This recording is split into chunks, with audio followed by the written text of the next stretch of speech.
Newsflash, there is a grip epidemic. Are you a victim of a really strong grip? It is my biggest pet peeve as a coach when I see a very strong under grip of a golfer before they even swing. There's so many problems that creates in a golf swing, and I promise you it does not fix your slice. So we're going to go through the list of why you don't want a strong grip, especially in your bottom hand. When we unravel the trickle-down effect of what a strong grip does to your swing, I think you'll be a believer, and hopefully I'll sell you on the fact that it's worth making a grip change that will free you up, create better balance and alignments in your swing, and help you finally find that effortless free release that makes the face square without any manipulation, tension, or muscling. Doesn't that sound good? So please, please, please watch this video to the end and share with a friend that has a strong grip, because they are going to need to watch this too. All right, let's get into it.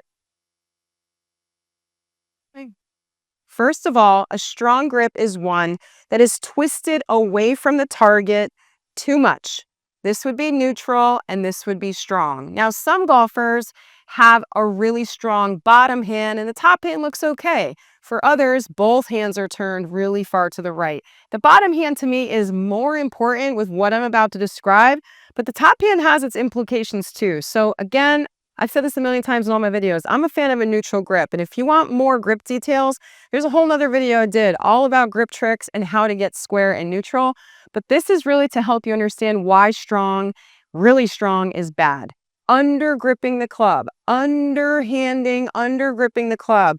When your right hand, as a right-handed golfer, is under the grip, it immediately in the takeaway gets the face to stay closed. There's no place for you to go to rotate the club face more open from there. And unfortunately, as we start to move from this position and hinge, the face is immediately shut. What's that going to do? It's going to make the club face point down and left.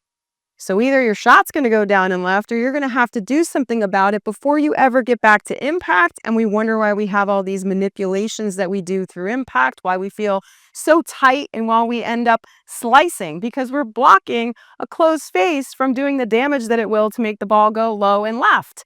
You have to add loft back in if you're basically setting up in a position where the face is going to be dead shut. So for that reason, simply, let's go back with a square face so that we don't set the wheels in motion negatively right in our takeaway, in our heave. We want to be able to swing the club back.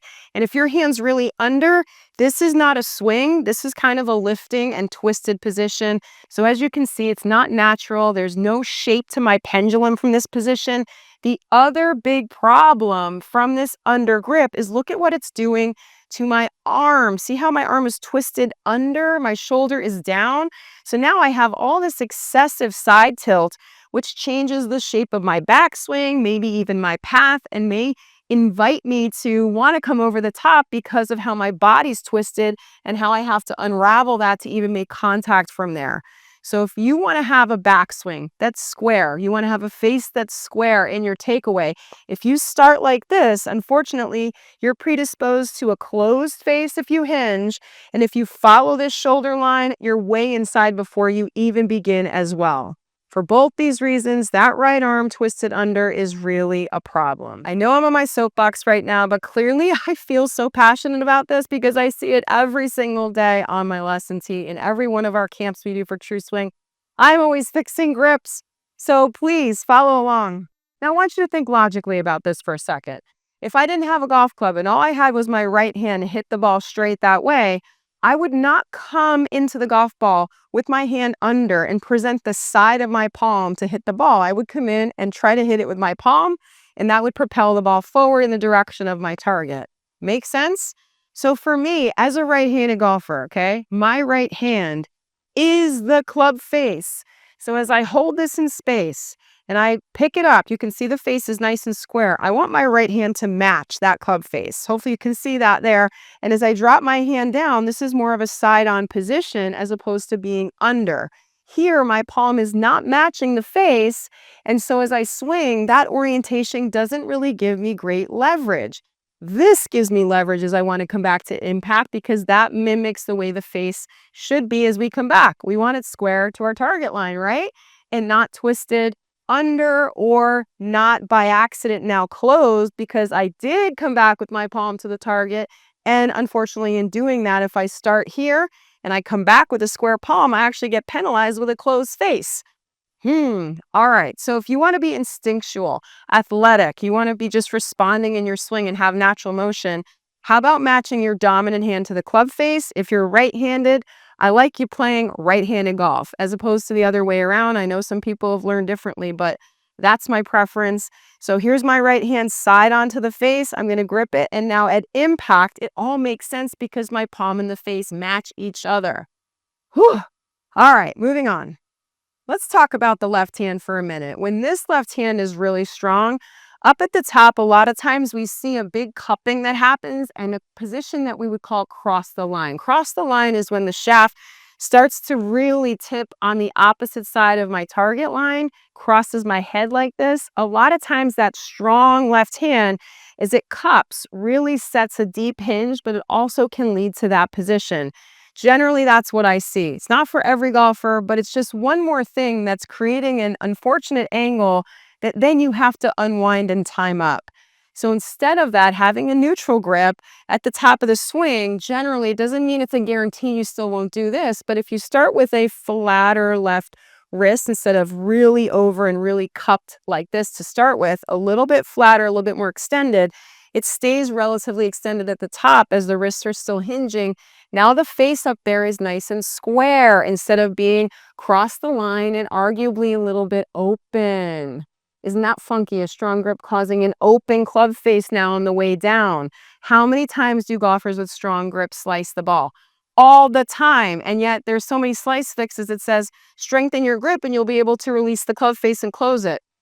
You're already toast, in my opinion. Either the face is twisted at the top because of the strong grip, or you have to block a hook and it just makes the slice worse because you have to hold off that closed face. So we want free release. We don't have to want to babysit anything at the bottom. We don't want to have to block movement, hold off movement. We want to let it go, but you can't let it go with a strong grip or you're going to hook it to left field like crazy. So back to, again, basics. Let's kind of keep it neutral. All right. Similar but different. When your grip is really strong and that right hand is under, when you go to hinge, it gets super awkward. So like just point your palm up like this and try to hinge your wrist towards your face. Doesn't that feel terrible?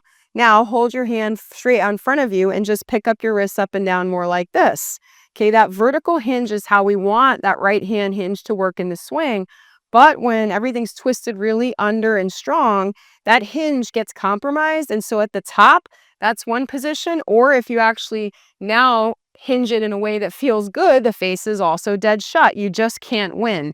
So if you want to take a neutral grip and you just do this hinge test in front of you, it should feel really easy to do this. If you're holding it poorly and you go and do the hinge test, it's going to feel awkward because that right wrist is going to bow really weird.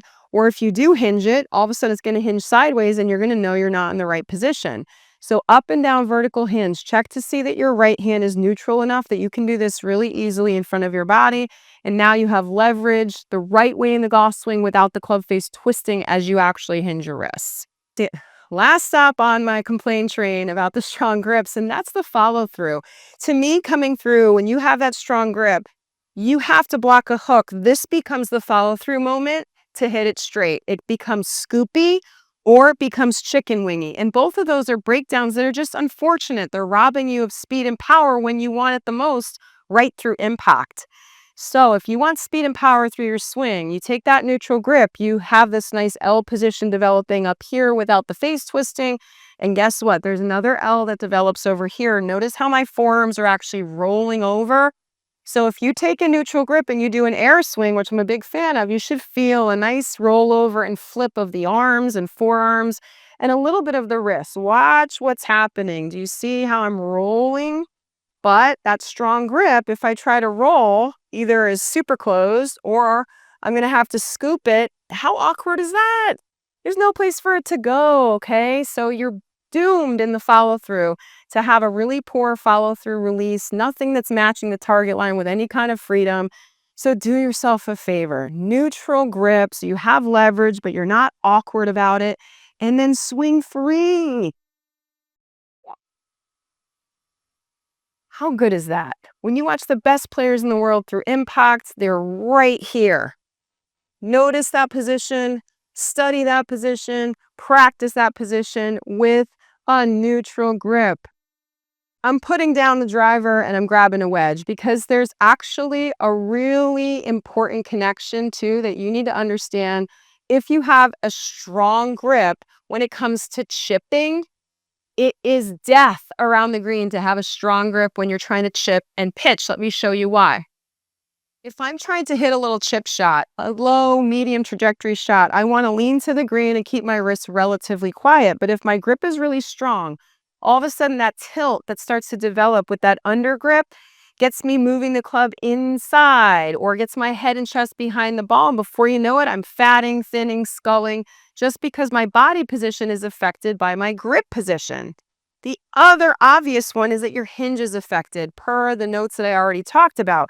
So if you go to hinge from this position to try to do a bunker shot or a shot in the rough, let's say, by the time you go up, that face is so shut, good luck trying to hit it high. It's nearly impossible. You can't get out of that fast enough to create any good angles. And gosh forbid you open the face, then take your strong grip and then try to do it. It's still just like compounding the same simple error that we talked about. So around the green, especially for chipping and pitching, do a weaker bottom hand, neutral to weaker. Then you have the ability to keep the face open for those lofted shots with all the right wrist hinge mechanics. And when you want to block your wrists from moving for those short little chip shots, a weaker or more neutral bottom hand in particular is going to be your key to keeping everything a little bit more square and straight back, straight through, so we don't create funky angles and a short swing. That's no bueno for those short game shots around the green when you've got tight lies or fluffy lies or bunker lies for that matter. Trust me, strong grips are a big no-no around the green. I encourage you highly to experiment with that in chipping and pitching and tell me what you think. All right, if you're not sold by now, I guess I'm just not winning that battle. I promise you, it's really important to work on this. Get neutral. You can thank me later or just pop a comment in the notes down below. I would love to know if you're seeing success with these changes because I truly think it is a really undervalued component of most amateur struggles in golf. And it's so easy to fix in the scheme of things of what we try to do with our mechanics and all the million swing thoughts. If your grip change could take care of 4 or 5 swing issues that you might be having, man, that was worth doing, isn't it? So the short-term pain for the long-term gain, do the grip change. I promise you it will really, really help unlock better motion, keep that club face square. You'll find more rhythm, balance, and freedom with it. And you're on your way to developing and grooving a better true swing. Thanks as always for watching, everybody. We'll see you next time here on YouTube. Please like this video and share it with a friend and hit that subscribe button so you're notified the next time we post more great videos like this one to help educate you, entertain you, and help you unlock more natural, joyful, and simple golf. See you next time. If that golf tip helped you feel even a little more natural in your swing, hit that subscribe button. We've got a lot more to share. And if you want to take the next step, download our free gift linked below. You'll love what's inside. See you in the next video.